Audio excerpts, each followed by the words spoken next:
የዚህችን ቆንጅዬ ልጅ ታሪክ ሰምታችኋል? ያልሰማችሁ ሂዱና ዩቲዩብ ላይ ተመልከቱ። የኔ እናት፣ የኔ ቆንጆ፣ የኔ ትንሽዬ እግዚአብሔር ትረፊ እያላት ነፍስ ስለሆነ ተርፋለች እንጂ እንዳትተርፍ ነበር ያደረጋት። በዚህ ሁሉ ጭካኔ ልክ ይቺን የ20 ዓመት ልጅ እንደዚህ መጉዳት እኔ እንጃ፣ በጣም ከባድ ነው። ታሪኩን በሙሉ ሰምቼዋለሁ። ከታሪኮች ውስጥ አንዳንዶቹ በጣም ልቤን ነክተውኛል። የመጀመሪያው የእሷ ጀግንነት። በጣም ጀግና ነሽ፣ በጣም ጀግና፣ ቆራጥ፣ ትዕግስተኛ፣ ከእድሜሽ በላይ የሄድሽበት ርቀት፣ ለራስሽ ፍትህ ለማግኘት የሄድሽበት ርቀት፣ ጎበዝ፣ በጣም ጎበዝ።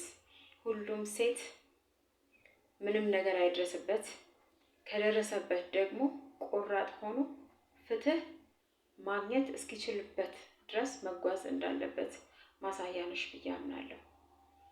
ሌላው የረዷት የነበሩት አከራይዋ በጣም የሚደነቁ ኖት። መልካምነትዎን እግዚአብሔር አይቀይርቦት፣ ለብዙዎች ደራሽ አድርጎት ማለት ፈልጋለሁ። ሌላው ደግሞ ይቺ ልጅ ለእናቷ ለቤተሰቧ የምትለፋ ልጅ እንደሆነች ተናግራለች። በመጨረሻ ራሱ ያልኩት ለእናቴ ስትል አትርፈኝ ነበር ያልኩት ብላለች እና በጣም ነው ልብ የሚነካው። አሁን ይቺ ልጅ ስጋት አለባት። ይህ ሰውዬ ቢፈታ የሚል ስጋት አለባት። እባካችሁ ሁላችንም ድምፅ ልንሆናት ይገባል። ከዚህ በፊት ድምፅ እንደሆናቸው ሴቶች ሁሉ ለዚችም ልጅ ድምፅ ልንሆን ይገባል። ሁላችንም ቪዲዮ ልንሰራላት ይገባል። ሁላችንም ስሟን ልንጠራ ይገባል። ሁላችንም በምንችለው መንገድ ሁሉ ከጎኗ መሆን አለብን እላለሁ።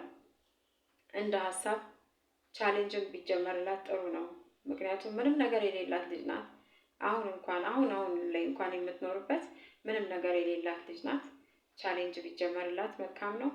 ብዙ መልካሞች አላችሁ፣ ብዙ ነገር ማድረግ የምትችሉ አላችሁ።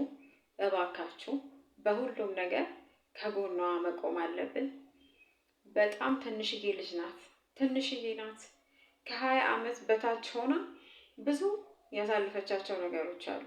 እቺ ልጅ የምታውቀው ቤተሰቧን መርዳት፣ እናቷን መርዳት፣ ቤተሰቧን ማገዝ እንጂ ሌላው ነገር ላይ ምንም የማታውቅ ልጅ ነበረች። በጣም ትንሽዬ ነገሮች ገፍተዋት ቤተሰብ ወደ ማገዝ አስኬዳት እንጂ ትምህርት ገበታዋ ላይ ልትገኝ የሚገባ ልጅ ነበረች እና እባካችሁ ሁልጊዜም ሴቶች ላይ የሚደርስን ነገር ሁላችንም ሴቶች፣ ሌሎችም ወንዶችም፣ እናቶችም፣ አባቶችም ሁላችንም እንደምንቃወም አውቃለሁ። አሁን ደግሞ ግን ሁላችንም ሴቶች አሁን የመነሻ ሰዓታችን ነው።